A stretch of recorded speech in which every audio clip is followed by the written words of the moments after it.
sobre graça recebi, e da plenitude renasci. Quando atraído me encontrei no amor de Deus.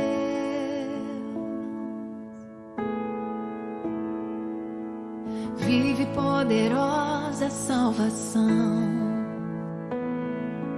luz que me alcançou na escuridão. Todo meu pecado se apagou no amor de Deus.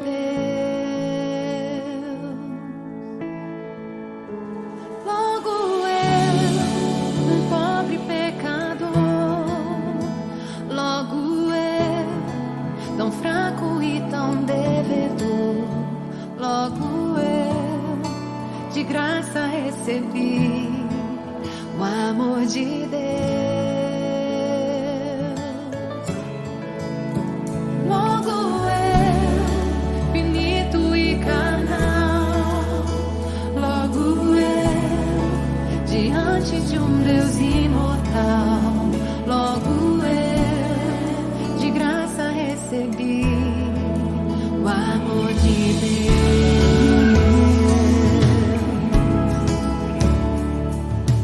Graça sobre graça recebi, e da plenitude renasci. Quando atraído me encontrei no amor de Deus.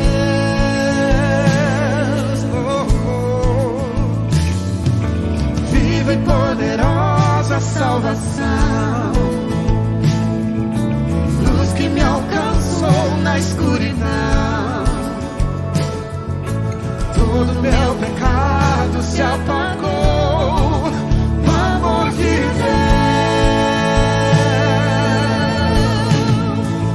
Logo eu, um pobre pecador, logo eu, tão fraco e tão devedor, logo eu, de graça recebi o amor de Deus.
Pobre pecador, logo eu, tão fraco e tão devedor, Logo eu, de graça recebi o amor de Deus. Logo eu, finito e carnal, logo eu, diante de um Deus imortal, logo eu, de graça recebi o amor de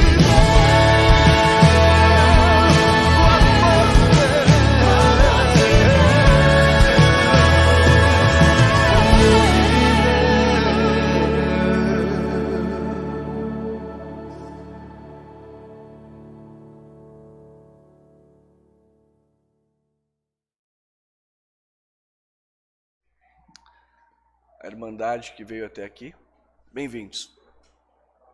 Guardem só um minutinho. Também saúdo aqueles que nos acompanham pela internet. Já oramos pela pregação da palavra muito boa de oração, que o pastor seja fiel. É uma oração bíblica, porque o que se espera do dispenseiro, segundo Paulo, só é uma coisa, que ele seja fiel. Deus nos ajude. Eu pretendo fazer uma breve introdução e depois nós leremos a passagem bíblica. Se encontra em Atos capítulo 2, você pode abrir a sua Bíblia, deixá-la aberta, por favor. Atos capítulo 2. E conforme eu faço a leitura, pretendo explicar cada ponto e ao final, no terceiro ponto, fazer a aplicação desta passagem. Atos capítulo 2, versos 1 a 47. Dando sequência à exposição panorâmica do livro de Atos. Este é o segundo capítulo. Todo segundo domingo do mês tenho apresentado à igreja este livro.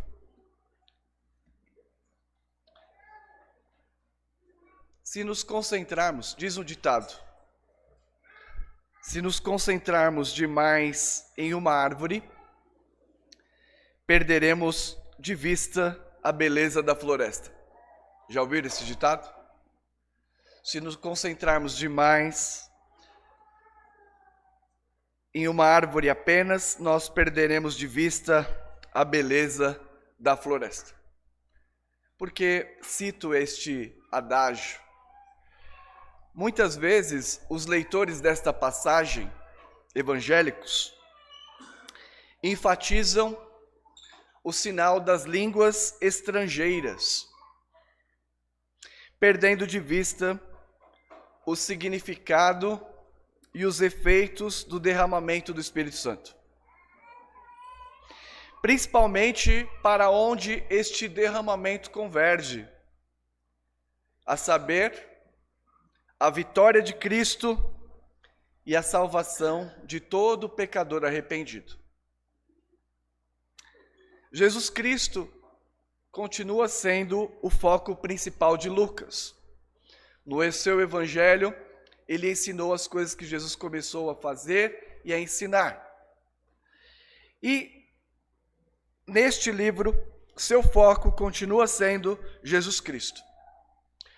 É verdade que o Espírito Santo está sempre presente na história da igreja, mas não é o centro da atenção, nem mesmo de Lucas. Os atos do Espírito Santo registrados neste livro consistem em agir como um holofote, cujo personagem principal é o Filho de Deus. E o Espírito Santo está agindo, impulsionando a salvação e a história da salvação. Sendo assim, meu objetivo nesta manhã é tentar responder o que o Pentecostes significou, com base no registro de Lucas, que é um resumo da mensagem de Pedro. Meu tema, então, nesta manhã é este: o derramamento do Espírito Santo, seu significado e seus efeitos. O objetivo pastoral, em primeiro lugar, confortar a igreja. Jesus Cristo continua a sua obra através do ministério do Espírito Santo. Imaginavam detê-lo pela cruz, mas ao terceiro dia ele ressuscitou. E 40 dias com eles, disse-lhes que enviaria o Espírito. Então seu ministério continua. É uma palavra de conforto, relembrando o que ele disse aos discípulos: não vos deixarei órfãos. Ainda, o segundo propósito pastoral é encorajá-los no poder e no conforto do Espírito Santo. O Espírito contribui para que a igreja testemunhe ao mundo, suportando terríveis adversidades. Por isso ele disse: sereis minhas testemunhas. Quando nós olhamos para o contexto, nos 2 primeiros capítulos do livro de Atos, Lucas relata como a promessa do Espírito Santo orientava as expectativas dos apóstolos que compunham a igreja primitiva. Os 12 apóstolos, mais alguns irmãos e irmãs, somando 120 pessoas. Há um mês atrás, no capítulo 1, aprendemos que os discípulos recebem a promessa do derramamento do Espírito Santo.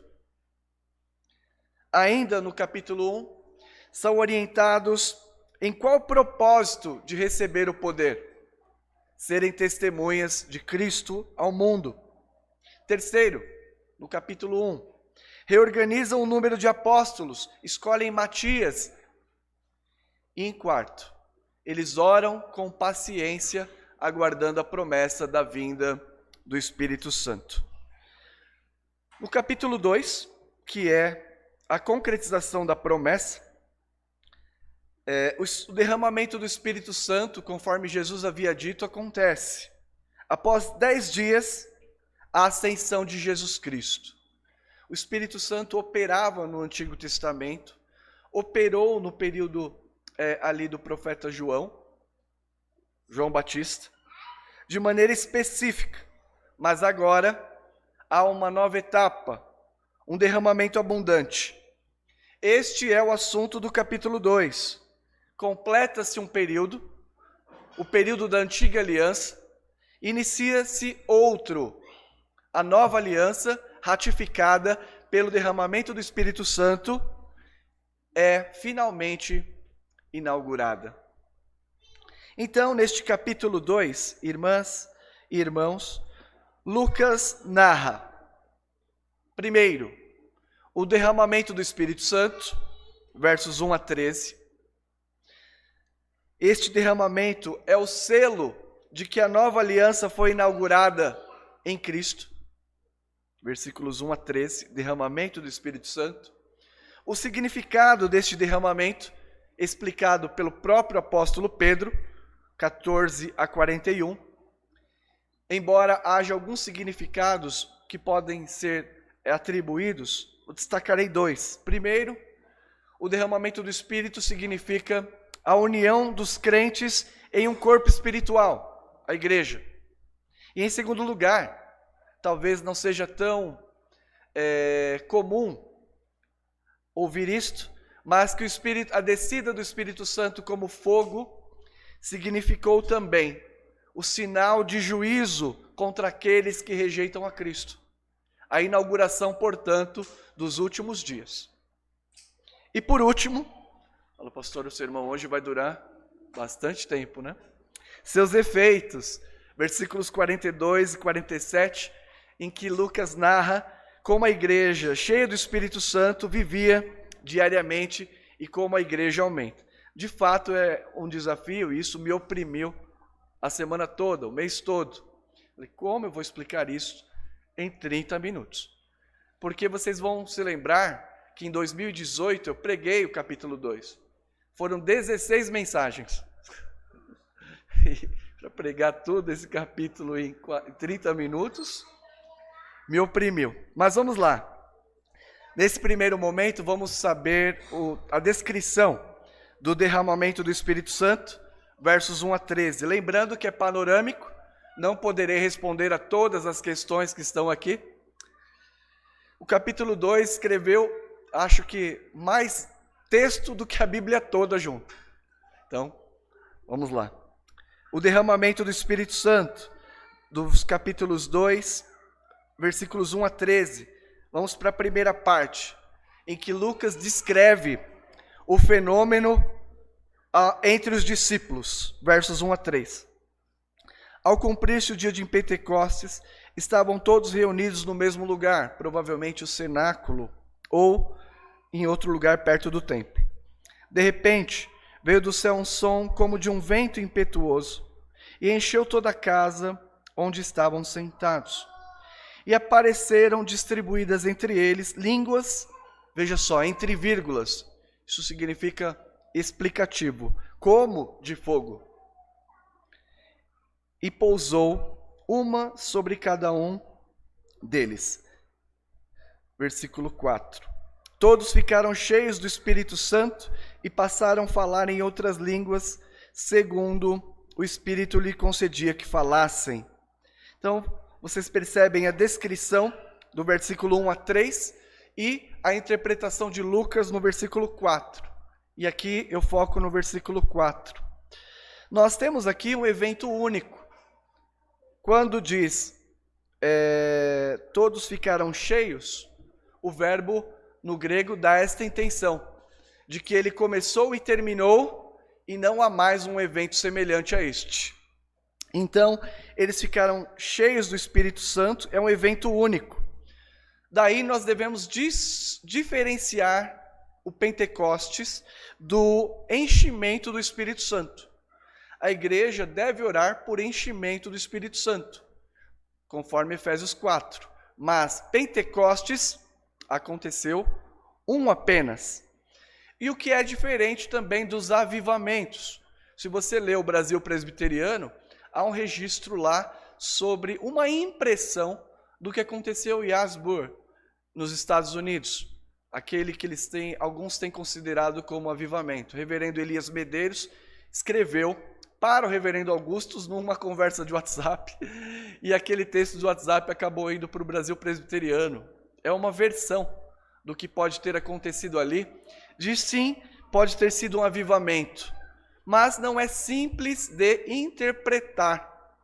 Inclusive, este é um problema, se você olhar para a história da Assembleia de Deus, as primeiras versões do que aconteceu na Rua Azusa eram bastante reformadas. Depois é que foi alterando a percepção. Porque não é simples você bater o martelo e dizer, olha, é isso que está acontecendo de imediato. Então, diferenciar. Esse é o primeiro ponto. Este fenômeno é único, aconteceu sim, mas terminou. Diz a palavra que são línguas como de fogo, segundo o Espírito concedia.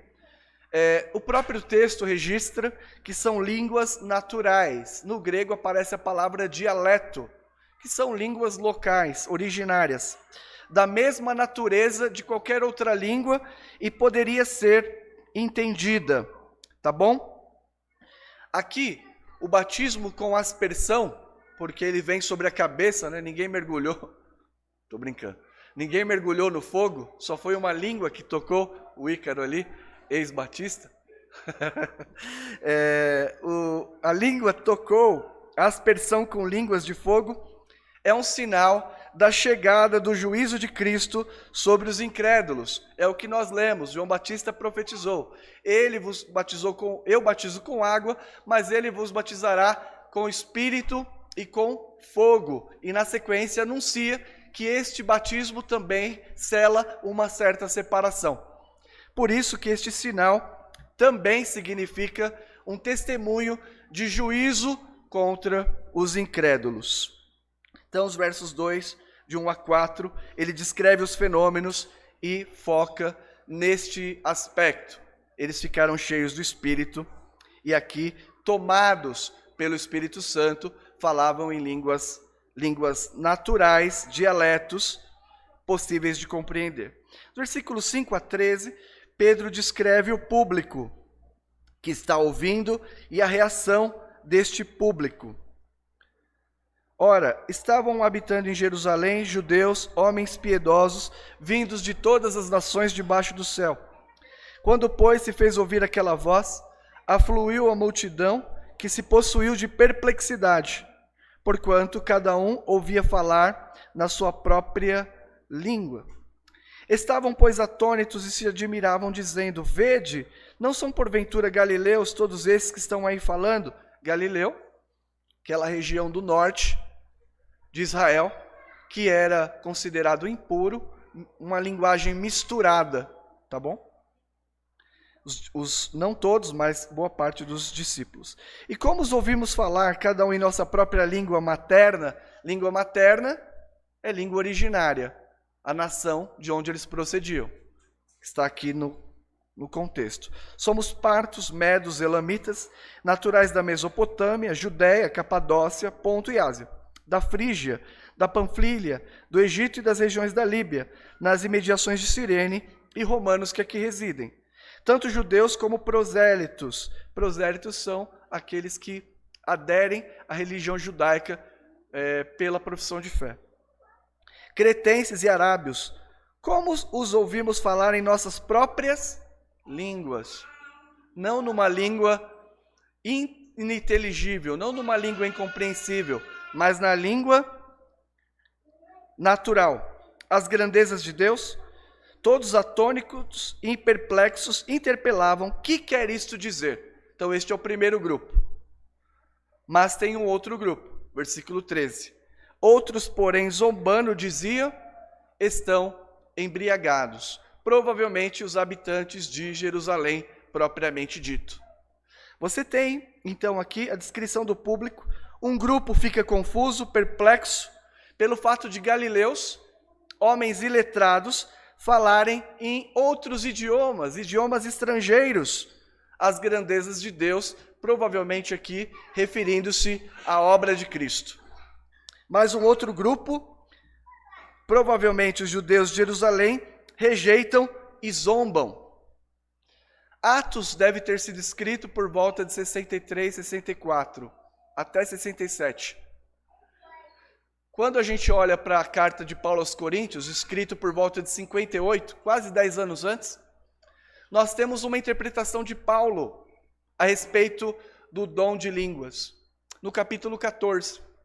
E lá ele explica o seguinte, que as línguas foram dadas para testemunho aos incrédulos e não para os crentes. E cita o profeta Isaías, que diz: falarei por um povo de línguas estranhas e vocês nem assim ouvirão. Portanto, Paulo interpreta este fenômeno, um pouco antes de Lucas registrar, como o juízo de Deus sobre os judeus incrédulos. Não apenas as emoções, não é isso que Lucas está focando. Lucas não tem a sua ênfase nas línguas, mas no fato de Deus estar cumprindo a sua palavra ipsis literis, e que os judeus ainda estão endurecidos. Alguns ficam confusos, outros duvidam e zombam deste estágio. E fica claro pelo contexto de Lucas que são línguas naturais, não são línguas estranhas ou línguas que se chama exáticas, aquela glossolalia que costuma se ver a partir, particularmente, do século XX, tá bom? Antes, na história da igreja, a glossolalia, falar de maneira incompreensível, não existia. Quase 2000 anos de igreja, isso não existia. Há 100 anos, essa interpretação veio de ser uma língua dos anjos, como assim dizer. Então, este é o derramamento do Espírito. Diante desse fato, nós temos o significado dado a este fenômeno. Os versículos 14 a 21.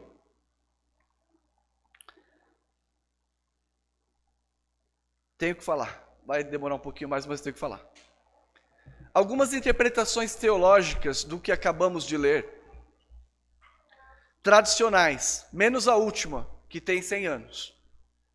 Mas a primeira interpretação deste evento significa, a partir do segundo século, né?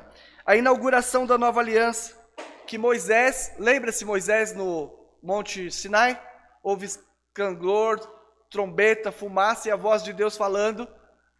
E a tradição rabínica diz que Moisés falou em 230 línguas, mas ninguém entendeu. A tradição rabínica não significa que é verdade. Mas alguns conectam, então, a lei dada no Sinai a Moisés e agora Deus derramando o Espírito Santo sobre a igreja. Esta é uma interpretação. Não é tão comum a nós, e eu até entendo que não seja isto. 2. Reversão da maldição de Babel. Vocês se lembram? Onde Deus confundiu as línguas e agora há uma reunificação das línguas. Significa, portanto, a unidade espiritual do povo de Deus, a língua da fé. Esta aqui encaixa bem. Deus, na nova aliança, reúne o seu povo de todas as nações, povos, tribos e línguas para anunciar as suas grandezas. Terceira interpretação teológica. A inauguração da igreja como um corpo permanente, a habitação do Espírito Santo. Também é plausível. Em quarto, esse que eu estou trazendo para vocês, também simboliza o sinal do juízo de Deus. E por último, a interpretação do século XX, que com toda gentileza, né, os nossos irmãos assembleianos e pentecostais entendem, que é uma segunda bênção, subsequente à conversão, que é distinta dela, é uma experiência espiritual mais profunda, acompanhado de fenômenos como falar em línguas angelicais. Bom, como eu disse, se você analisar os anais da história da Assembleia de Deus, eu pesquisei um pouco, você verá que as primeiras interpretações diziam sim que as línguas eram naturais. Depois o movimento, como eu disse, é difícil você definir e explicar imediatamente, o movimento alterou o significado para línguas estranhas. Interessante, né? A gente vai entendendo melhor a palavra de Deus. Bom, mas por fim, o que Pedro disse? Eu acho que esse daqui fica mais seguro do que os demais. Como Pedro interpreta esse fenômeno? Leiamos. Então se levantou Pedro com os 11 e, erguendo a voz, advertiu nesses termos: varões judeus e todos os habitantes de Jerusalém, tomai conhecimento disto e atentai às minhas palavras. Estes homens não estão embriagados, como vim dispensando, sendo esta 3ª hora do dia. Intérpretes dizem 9 horas. Calvino, explicando muito bem, diz que era 8 horas da manhã. Vou ficar com o Papa. Brincadeira, tá? É brincadeira. Vou ficar com o Calvino, um exegeta fantástico. Eu acredito que seja 8 horas da manhã. E 8 horas da manhã, naquela época, não ficava bêbado. Hoje já não é tão assim. O argumento já não serviria tanto hoje. Mas na época, por ser Páscoa, final de Páscoa, 8 horas da manhã não tinha ninguém mamado. Versículo 16. Mas o que ocorre, veja, o que ocorre é o que foi dito por intermédio do profeta Joel. Ele usa um método rabínico chamado Pesher, interpretando as profecias a partir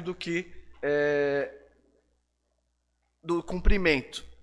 E acontecerá nos últimos dias, diz o Senhor, que derramarei o meu espírito sobre toda a carne. Vossos filhos e vossas filhas profetizarão. Vossos jovens terão visões e sonharão vossos velhos. Até sobre os meus servos e sobre as minhas servas derramarei o meu espírito naqueles dias. E profetizarão. Mostrarei prodígios acima do céu e sinais embaixo da terra. Sangue, fogo e vapor de fumaça. O sol se converterá em trevas e a lua em sangue, antes que venha o grande e glorioso dia do Senhor. E acontecerá que todo aquele que invocar o nome do Senhor será salvo. Ele explica o significado, esse é o meu segundo ponto. Ele explica aqui, né, quanto ao significado, primeiro a partir do Antigo Testamento.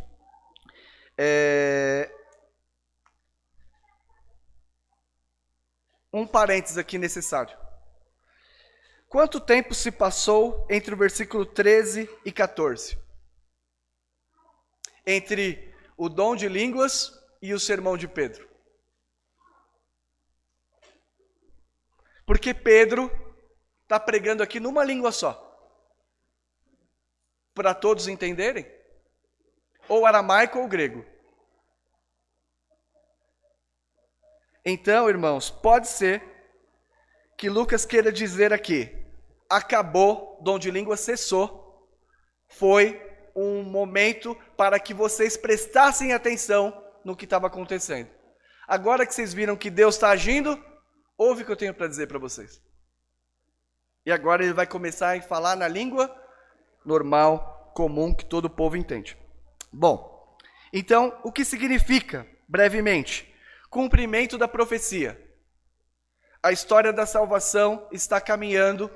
Deus une os 2 testamentos pela chegada do Espírito Santo, cumprimento da profecia. 2, abundante e universal capacitação para profetizar. Se no Antigo Testamento o Espírito vinha em porções, agora no Novo Testamento derrama o balde. Modo de falar, tá? Não há gênero, classe, cor, nação, língua que não possa ser beneficiário da obra do Espírito Santo. É abundante, universal capacitação para profetizar. E profetizar aqui não é saber o futuro ou dizer o RG dos outros do culto. Profetizar significa anunciar as grandezas de Deus através dos profetas e a partir dos apóstolos. Significa ainda, a partir de Joel, a interpretação de Pedro, inauguração da era messiânica. Os últimos dias chegaram. É o dia da preparação do dia do Senhor. E aí, nós tem duas linhas de interpretação reformadas. Esta profecia se cumpriu totalmente ou parcialmente? Eu acredito que a maneira de interpretar isto aqui é metaforicamente. Ou seja, no sentido de que esta profecia se cumpriu totalmente no dia de Pentecostes. Pastor, mas onde é que houve aqui sinal, sangue, fogo, vapor de fumaça, sol se converterá em trevas? É uma linguagem apocalíptica. Ou seja, você encontrará isso em Apocalipse e verá que nem sempre essas palavras são literais. Então, o que significa? Que a nova era foi inaugurada, estamos vivendo os últimos dias, os 1000 anos anunciados por João, e que neste período é marcado por lamentação, guerra. Onde é que acontece? Versículo 19. Sangue, fogo, vapor de fumaça. Nas guerras. Então, Pedro está dizendo, o último dia chegou, aliás, os últimos dias chegaram. A profecia de Joel se cumpriu. E a partir daqui, tudo está encaminhando para a volta de Cristo. Olhem para Cristo, olhem para Cristo, olhem para Cristo. Ele não fica falando do Espírito Santo. Então, irmãs e irmãos, cumprimento da profecia, derramamento do Espírito Santo, inauguração da era messiânica, que aqui eu estou interpretando como completamente cumprido no dia de Pentecostes, e que a interpretação do 19 e 20 é metafórica, é uma linguagem, como se diz, apocalíptica, para dizer que dias serão difíceis, marcados por guerras. Eu lembro que eu estava, ainda acho que 3 ou 4 anos atrás, que o pessoal estava preocupado com a lua de sangue. Não precisa ficar preocupado com a lua de sangue a partir dessa interpretação, porque esta lua coberta, esses sinais, são sinais naturais que apontam para a volta. São convulsões sociais e políticas que apontam para a chegada do Cristo. Ele está chegando. Ainda é tempo de oportunidade, versículo 21. E acontecerá que todo aquele que invocar o nome do Senhor será salvo. Todo aquele que invocar o nome do Senhor será salvo. Hoje é tempo de oportunidade. É dia de as pessoas invocarem o nome do Senhor para arrependimento, fé em Jesus Cristo e perdão dos pecados. O Espírito Santo pode abrir o seu coração, fazer com que você se arrependa e o busque de todo o coração. Este é o significado dado por Pedro a partir do Antigo Testamento. O significado agora do derramamento do Espírito a partir do Novo Testamento. A partir então do versículo 22. Significa que o ministério de Cristo continua ativo. Varões israelitas, atendei essas palavras. Jesus o Nazareno, varão aprovado por Deus, aprovado diante de vós com milagres, prodígios e sinais, os quais o próprio Deus realizou por intermédio dele entre vós, como vós mesmos sabeis. Sendo ele entregue pelo determinado desígnio e presciência de Deus, vós o mataste, crucificando-os por mãos de iníquos. O qual, porém, Deus ressuscitou, rompendo os grilhões da morte, porquanto não era possível fosse ele retido por ela. Porque a respeito dele, diz Davi, diante de mim via sempre o Senhor, porque está à minha direita, para que eu não seja abalado. Por isso se alegrou meu coração e minha língua exultou. Além disso, também minha própria carne repousará em esperança, porque não deixará minha alma na morte, nem permitirá que o teu santo veja corrupção. Fizeste-me conhecer os caminhos da vida, encher-me-ás de alegria na tua presença. Então ele continua. Irmão, seja-me permitido dizer claramente a respeito do patriarca Davi, que ele morreu e foi sepultado, e o seu túmulo permanece entre nós até hoje. Sendo, pois, profeta, sabendo que Deus lhe havia jurado que um dos seus descendentes se assentaria no trono, prevendo isso, referiu-se à ressurreição de Cristo, que nem foi deixado na morte, nem seu corpo experimentou corrupção. A este Jesus, Deus ressuscitou, do qual todos nós somos testemunhas. Exaltado, pois, à destra de Deus, tendo recebido do Pai a promessa do Espírito Santo, derramou isto que vedes e ouvis. Porque Davi não subiu aos céus, mas ele mesmo declara: disse o Senhor ao meu Senhor, assenta-te à minha direita, até que eu ponha os teus inimigos por estrado dos teus pés. Esteja certa, pois, absolutamente certa, pois, toda a casa de Israel, de que Jesus, que vós crucificastes, Deus o fez Senhor e Cristo. Ouvindo eles estas palavras, compungiu-se-lhes o coração e perguntaram aos demais apóstolos: que faremos, irmãos? Respondeu-lhe Pedro: arrependei-vos e cada um de vós seja batizado em nome de Jesus Cristo para a remissão de vossos pecados, e recebereis o dom do Espírito Santo. Pois para vós outros é promessa, para vossos filhos e para todos que ainda estão longe, isto é, para quantos o Senhor vosso Deus chamar. Com muitas outras palavras deu testemunho e exortava-os, dizendo: salvai-vos dessa geração perversa. Então os que aceitaram a palavra foram batizados, e havendo acréscimo naquele dia de quase 3.000 pessoas. Então, Pedro dá o significado a partir dos profetas do Antigo Testamento e agora a partir de Jesus Cristo. Versículos 22 a 28 explica a razão do derramamento.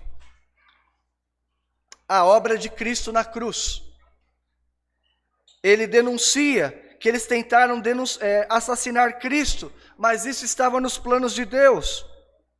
Então Deus o poupa da morte, poupa Jesus da morte. Então, Pedro, neste trecho, destaca alguns aspectos do significado, apontando para Cristo, sua vida, seu ministério e sua morte. Segundo os desígnios de Deus, se aqueles homens queriam dar um fim em Cristo, queriam dar um fim nos cristãos, queriam encerrar aquela história da seita, Pedro diz: Cristo continua atuante, por mais que vocês o rejeitem. Este é o significado do Pentecostes. O Espírito veio para selar a inauguração da nova aliança, em que Cristo governa por seu Espírito. Uma anedota como eu digo sempre, pedagógica. Tem uma música do Raul Seixas que diz assim: eu sou a mosca que pousou na sua sopa. Não adianta vir me detetizar, porque você mata uma, vem outra em primeiro lugar. Eles queriam dar fim à história da salvação. Mas naquilo que eles quiseram contra o Filho de Deus, obedeceram à soberania de Deus. No versículo 29 a 36, depois de falar seu ministério e morte, explica a natureza do derramamento. Ele aplica a messianidade de Jesus. Eles queriam se livrar de Cristo, mas era o próprio Cristo que estava promovendo tudo aquilo. Ele foi assunto aos céus, assentou-se ao trono e diz: Espírito, vai! O derramamento do Espírito, a natureza, está em Cristo, que o enviou abundantemente, conforme a sua própria palavra, antes de ser crucificado. A razão, a salvação de todo aquele que nele crê. A natureza vem da pessoa do Filho e do Pai. Por isso ele prega a exaltação e a ressurreição. E então, dos 37 a 41, ele explica o propósito do derramamento. Para que isso aconteceu? Habilitar o pecador para a salvação, promover a profissão de fé, arrependimento sincero, perdão dos pecados, conversão, batismo. Ainda nos mostra que o propósito é apontar para Cristo, que a salvação está nele. Ainda que vocês que crerem devem ser incorporados à igreja. Não há cristão sem igreja. Não há cristão que não conviva na igreja. Se você não convive na igreja, posso dizer com total certeza, você é uma farsa. Porque isso não confere com isso que nós estamos vendo aqui. E creram, e compungiram seu coração, e professaram a fé, e arrependido. Judeu, humilhado, porque o batismo era só para o gentil. Eles tinham que ir lá na frente, falar, justo eu, que sou filho da aliança, ter que ajoelhar aí e me batizar. Eles eram batizados e confessaram seus pecados, coração quebrantado, arrependido, e disseram, Jesus Cristo é o Senhor, sobre todo o céu e toda a terra. Gente que antes negligenciava, gente que zombava, é incorporado à igreja visível. E o Senhor, naquele dia, converteu 3.000. É um número alto, mas ao mesmo tempo, na época, era provável que tivesse ali cerca de 80.000 judeus. E por último, então, irmãos e irmãs, seus efeitos. Versículo 42 a 47, resume como era o estilo de vida dos cristãos cheios do Espírito. E a vida cristã envolve aprender, conviver, adorar, orar e testemunhar. Este é o efeito do poder do Espírito. Nós não precisamos exigir que vocês tenham uma segunda bênção mais profunda, com o exercício de falas estranhas como sinal do Espírito. Nós fomos batizados em Cristo em nossa conversão. E este sinal de conversão, de batismo, se deu no dia que recebemos água sobre as nossas cabeças. E agora Ele quer... E ele impulsiona, ele não quer, ele impulsiona os verdadeiros crentes a aprender, a conviver, a adorar e a testemunhar. E perseveravam na doutrina dos apóstolos, e na comunhão, e no partir do pão, e nas orações. Eu falei sobre isso brevemente quinta-feira. Olha só, e perseveravam, e na comunhão, no partir do pão e nas orações. Essa é uma conjunção, no grego, significa somativa. Ou seja, você não vai ter a doutrina sem comunhão. Se você quer doutrina sem comunhão, você é uma anomalia, não um cristão. Quem tem doutrina tem comunhão. Quem tem comunhão adora, participa dos sacramentos. Não existe cristão só com doutrina, sem comunhão e sem partir do pão, que é o culto público, que nós vamos ver, e nas casas. E não existe cristão que não ora. Se essas coisas não estão na sua vida, cuidado! Cuidado! Porque é o próprio Espírito, não é o pastor, não é uma instituição que vai te compelir a isso. É o Espírito Santo, que suavemente, com seu poder, te dá prazer nessas coisas. Você não pode fazer isso. Fala, a partir de amanhã eu vou orar. A partir de amanhã você assíduo na igreja. Você não consegue. É o Espírito de Deus. Você depende dele. Se arrependa agora. Chore e peça ao Senhor, eu não tenho isso. Eu queria isso, eu não tenho. Só ele pode dar. Os discípulos acham que oraram, e quando eles cansaram, eles sentaram. Esse espírito não vem, não. Porque o modo de um judeu orar era em pé ou ajoelhado. E eles estavam sentados na hora que o espírito vem. Falaram, cansaram, vamos tomar café. E a hora que eles menos esperavam, Deus derrama o seu espírito voluntariamente nos corações. Impulsionando a amar os seus... a abraçar a fé dos apóstolos, a amar através da comunhão e do compartilhar o socorro, a adorar, partir o pão nas casas, no templo, adorar no templo, adorar nas casas. E é uma igreja que evangelizava. Cada dia o Senhor ia acrescentando os que iam sendo salvos. Qual é melhor?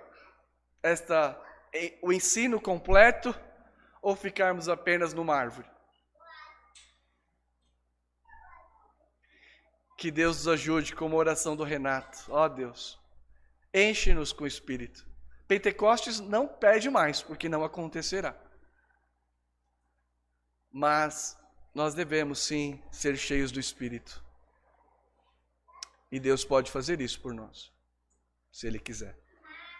O Senhor Deus nos ajude. Amém.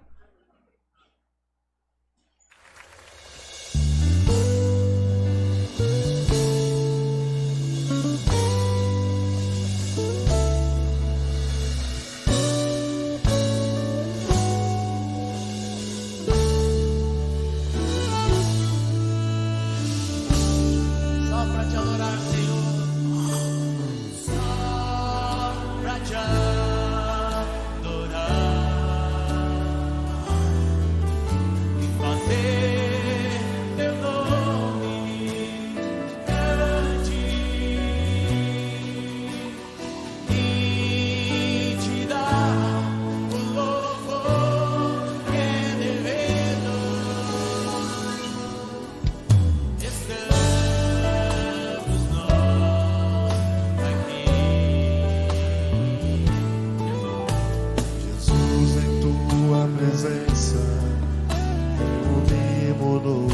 Aqui contemplamos tua face e rendemos-nos a ti, pois um dia a tua morte trouxe vida a todos nós e nos deu completo acesso ao coração do Pai. O véu que separava já não separa mais. A luz outrora apagada agora brilha e cada dia brilha mais. Só pra te adorar, sim, Senhor, e fazer teu nome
Obrigado, Jesus.